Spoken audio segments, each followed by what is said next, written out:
نحمدہ نصلی علی رسولہ الکریم اما بعد فاعوذ باللہ من الشیطان الرجیم بسم اللہ الرحمن الرحیم۔ میں ہوں ڈاکٹر راشد حبیب ڈوگر، اور آج کی اس نشست میں ہم بات کریں گے شہادت امام حسین پر کہ یزید کے خلاف جنگ کی اصل وجہ کیا تھی اور سیاست اور دین کا آپس میں تعلق کیا ہے۔ جب امام حسین رضی اللہ تعالی عنہ کو کوفہ کی طرف سے خط آنے لگے، سیدنا امام حسین کو کہا گیا کہ ہمارے پاس آئیں، شیان علی کی طرف سے یہ خط لکھے گئے کہ آپ ہمارے پاس آئیں اور ہماری بیعت لیں، یعنی ہم آپ کے ہاتھ پر بیعت کریں گے اور یزید کا تختہ آپ کے ساتھ مل کر الٹ دیں گے۔ ہزارہ لوگ آپ کے لیے بےتاب بیٹھے ہیں۔ اسی طرح کی دعوتیں آنے لگیں۔ سیدنا امام حسین رضی اللہ تعالی عنہ نے ان خطوط کو پڑھنے کے بعد یہ فیصلہ کیا کہ ہزارہ لوگ مجھے بلا رہے ہیں، مجھے حق کی دعوت کے لیے بلا رہے ہیں، حق کی آواز بلند کرنے کے لیے بلا رہے ہیں، اور امر بالمعروف اور نہی عن المنکر کے لیے بلا رہے ہیں، یعنی برائی سے روکنے اور نیکی کی دعوت کے لیے بلا رہے ہیں، اور یزیدی آمریت اور یزید کا ظلم اور تشدد، جبر و بربریت اور دین حق سے یزید کا انحراف اور اسلامی نظام خلافت سے یزید کی بغاوت اور اسلام کے خلاف، اسلام کی قدروں کے خلاف اور یزید کی کھلی جنگ پر مبنی اور پلید حکومت کے خاتمے کے لیے اگر مسلمانان کوفہ مجھے بلا رہے ہیں تو اب میرا فریضہ بنتا ہے کہ میں ان کی دعوت کو قبول کروں اور ان کی دعوت پر لبیک کہوں اور وہاں پہنچوں اور ان کی بیعت لوں، ان کے ساتھ ملوں، ان کی بیعت لوں، اور میں مسلمانوں کا ایک کثیر گروہ اکٹھا کروں کر کے یزید پلید اور لعین کی حکومت کا تختہ الٹ دوں اور دین حق کا علم بلند کر دوں اور خلفائے راشدین کے اور خلافت راشدہ کے نظام کو پھر سے بحال کر دوں، جو سیدنا صدیق اکبر رضی اللہ تعالیٰ عنہ، سیدنا عمر فاروق رضی اللہ تعالیٰ عنہ اور سیدنا عثمان غنی رضی اللہ تعالیٰ عنہ اور سیدنا مولا علی شیر خدا رضی اللہ تعالیٰ عنہ نے برقرار رکھا تھا، جو آقا دو جہان صلی اللہ علیہ وآلہ وسلم سے تسلسل سے چلا آ رہا تھا، مطلب جاری تھا، اور اب اس کی حفاظت کا ذمہ اور اس نظام کی حفاظت کا ذمہ اب خاندان رسول صلی اللہ علیہ وآلہ وسلم پر یعنی اہل بیت پر آن پڑا تھا۔ تو آپ نے فیصلہ کیا کہ میں کوفہ پہنچوں اور اس بدبخت نظام یزید کے خلاف اس حکمران سے ٹکر لوں، یعنی دین اور سیاست کا ایک ہونا، یعنی یہاں سے دین اور سیاست کا ایک ہونا اور دین اور سیاست کا یہاں سے جدا ہونا، دو فلسفے یہاں سے شروع ہوتے ہیں۔ مسلمان قوم، امت مسلمہ، بالخصوص پاکستانی قوم، بے دین لوگوں کا تسلسل سے اقتدار پر رہنے کی وجہ سے اور انٹرنیشنل سطح پر اسلام دشمن میڈیا پر مسلسل پروپوگنڈا کی وجہ سے اور بے دینی کے کلچر کی وجہ سے آج پاکستانی قوم بنیادی طور پر سیاسی فلسفے میں یزیدیت کی حامل ہو گئی ہے۔ کس فکر کی حامل ہو گئی ہے؟ یزیدیت کی فکر کی حامل ہو گئی ہے۔ تو اب ہم آتے ہیں معرکہ کربلا کی جانب۔ یہ جو معرکہ کربلا ہوا، کربلا کی جنگ ہوئی، اس کی بنیادی ریزن کیا تھی؟ کیا یزید نے کھلم کھلا اسلام کا انکار کر دیا تھا، یا یزید نے نمازیں بند کرا دی تھیں؟ اس نے حج، زکوٰۃ اور روزے کو بند کرا دیا تھا؟ نہیں۔ کیا یزید نے مسجدیں گرانا شروع کر دی تھیں؟ نہیں۔ بلکہ اس کا نظام بھی موجودہ نظام کی طرح تھا۔ میری مراد یہ موجودہ حکومت نہیں ہے، پچھلے 70 سال سے یہی نظام رائج ہے۔ یہ جو ہمارے ہاں نظام ہے، اس سے کوئی نمازیں، روزے یا حج اور یا زکوٰۃ کا انکار ہو گیا؟ کیا حج، روزہ اور زکوٰۃ معطل ہو گئی ہے؟ بلکہ تمام حکمران حج کے لیے جاتے ہیں، اور حج کے نام پر لوگوں کا خون بھی چوسا جاتا ہے۔ تو ناظرین، مسئلہ کیا تھا؟ جنگ کس بات پر ہوئی؟ امام حسین نے بیعت کیوں نہ کی؟ بیعت کرنے کا مطلب یہ تھا کہ یزید پلید اور لعین کی حکومت کو تسلیم کرنا۔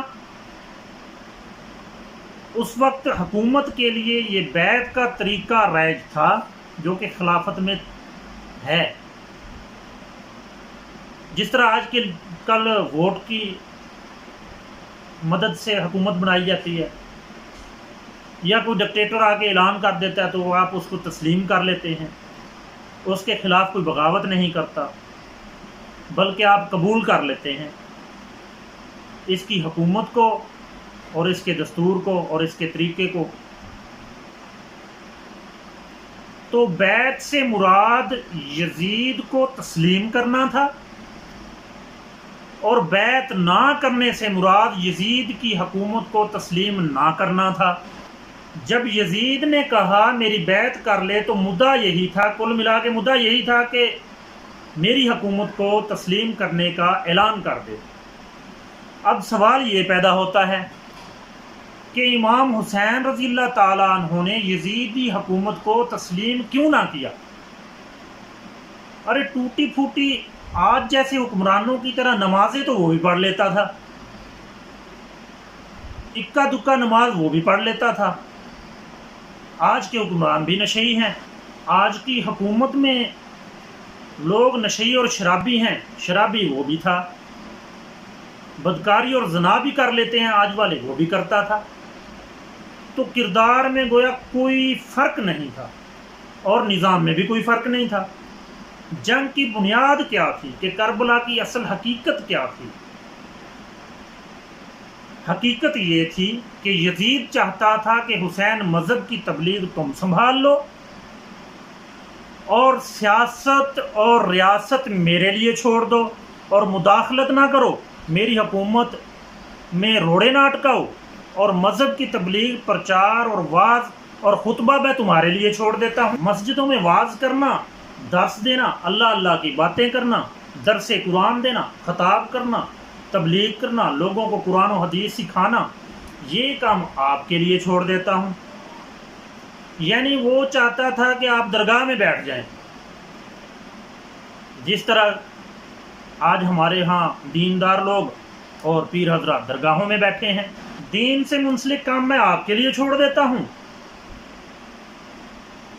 اور سیاست کرنا، حکومت کرنا اور ریاست چلانا، پورے ملک کے وسائل کو میرے لیے چھوڑ دو۔ بس یزید یہ تقسیم چاہتا تھا، اور حسین یہ تقسیم کو نہیں مانتے تھے۔ یزید یہ چاہتا تھا کہ یہ تقسیم ہو جائے، حسین اس تقسیم کے بالکل خلاف تھے۔ اتنی سی بات تھی۔ یزید میں یزیدیت تھی، اور وہ آمریت چاہتا تھا۔ پڑھتا وہ بھی لا الہ الا اللہ محمد رسول اللہ تھا، مگر وہ اس کلمے کے 2 ٹکڑے کرنا چاہتا تھا۔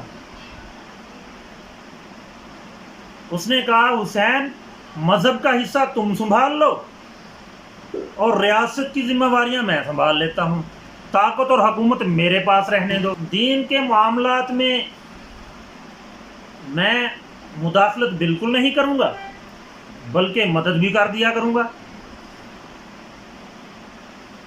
یعنی یزید اپنی آمریت چاہتا تھا، اس نے خلافت کو آمریت سے بدل دیا تھا، لوگوں کے بنیادی حقوق ان سے چھین لیے تھے، عدل و انصاف اور مساوات کا نظام ہی ختم کر دیا تھا، خلافت جس حقیقی مشاورت کی روح پر قائم تھی اسے پامال کرنا چاہتا تھا، خاندانی حکومت لے کے آیا، بلکہ خاندانی حکومت لے کے آنا چاہتا تھا، بجائے شریعت کے اس کا حکم قانون بن گیا تھا۔ وراثت چاہتا تھا کہ کوئی بھی اس کے سامنے کھڑا نہ ہو سکے، غلط کو غلط نہ کہہ سکے، بلا شرکت غیر حکمرانی چاہتا تھا، اور اسی قسم کی حکمرانی کا خواہش مند تھا۔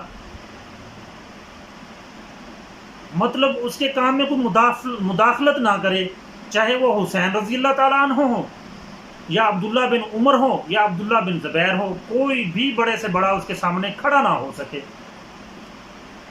یعنی اس کے غلط کام میں اس کو ٹوک نہ سکے، اس کے غلط کو غلط نہ کہہ سکے۔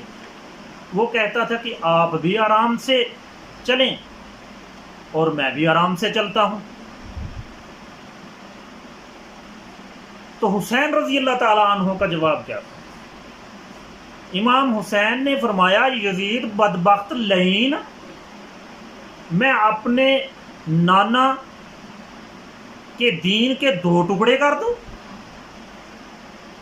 میں اس چیز کی اجازت نہیں دے سکتا۔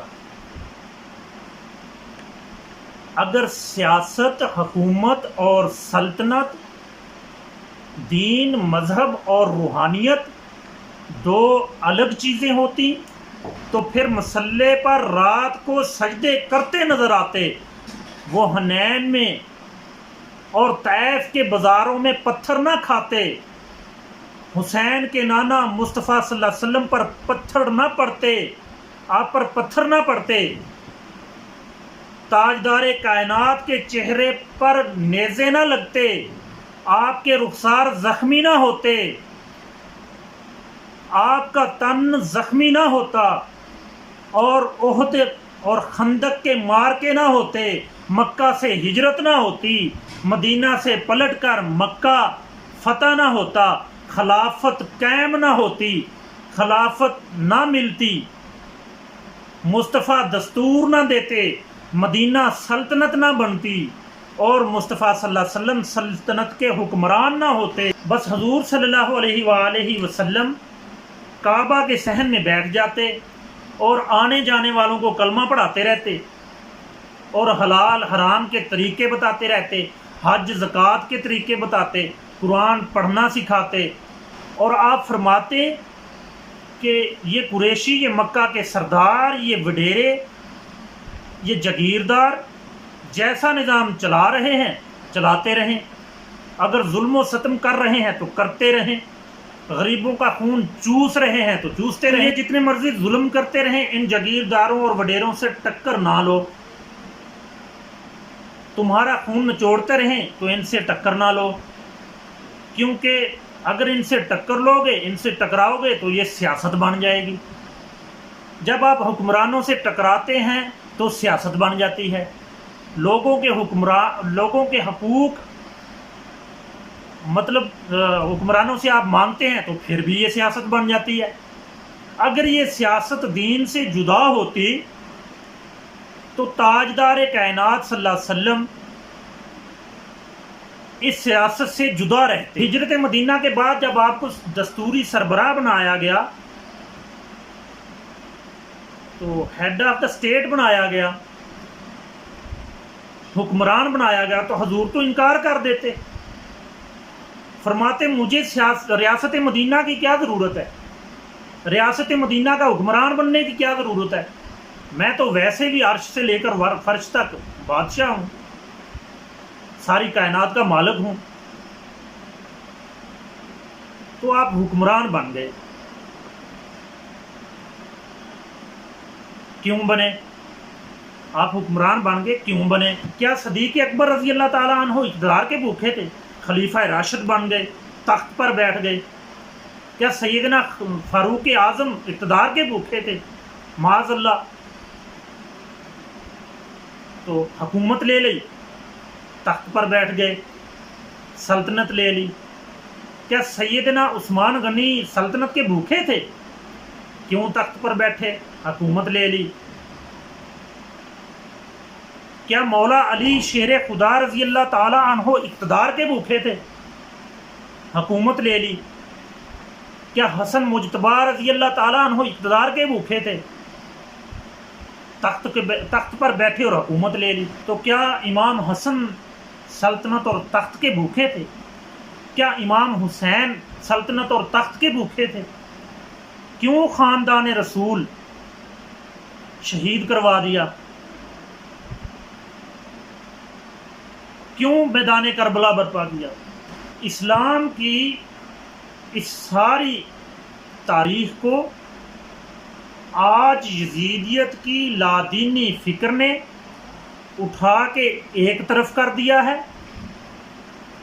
اور جو اس ملک کے نظام کو بدلنے کی بات کرتا ہے اور مسجد سے نکل کر معاشرے کے سیٹ اپ کو بدلنے کی بات کرتا ہے، اچھے بھلے نمازی مذہبی اور حاجی اور اپنے آپ کو نیک سمجھنے والے بھی کہہ دیتے ہیں کہ یہ تو سیاست میں آ گیا۔ انا للہ و انا الیہ راجعون۔ تو پھر تو سب سے بڑی تہمت امام حسین کو لگ جاتی، پھر اہل بیت پر لگ جاتی، پھر خلفائے راشدین پر لگ جاتی، اور سب سے بڑھ کر خود تاجدار مدینہ صلی اللہ علیہ وآلہ وسلم پر لگ جاتی، جو ریاست مدینہ کے سب سے بڑے حکمران تھے، عہدیدار تھے، ہیڈ آف دی اسٹیٹ تھے، اور ریاست مدینہ کے حکمران بن گئے تھے۔ آپ نے اپنی ساری زندگی تقریباً زیادہ زندگی جنگوں میں گزاری۔ کیوں گزاری؟ کفار مکہ کی ظلم اور بربریت کے خلاف لڑے۔ وہاں باطل کفار مکہ تھے اور حق پر پیارے نبی کریم صلی اللہ علیہ وآلہ وسلم تھے۔ کیسر و کسریٰ ظلم اور بربریت پر تھے، اور فارسی ظلم و بربریت پر تھے۔ وہاں پر حق کی طرف صحابہ کرام تھے، اور جب ظلم اور بربریت کی انتہا یزید نے کی تو وہاں قربانی دی امام حسین رضی اللہ تعالیٰ عنہ نے۔ یعنی حسین رضی اللہ تعالیٰ عنہ ظاہری طور پر جنگ ہارنے کے باوجود بھی جیت گئے، وہ اپنے حق کی لڑائی جیت گئے، اور یزید ہمیشہ کے لیے نامراد ہو گیا۔ اے یزید، تیرا تخت و تاج دو گھڑی کا تھا، آج بھی ہے دلوں پہ حکومت حسین کی۔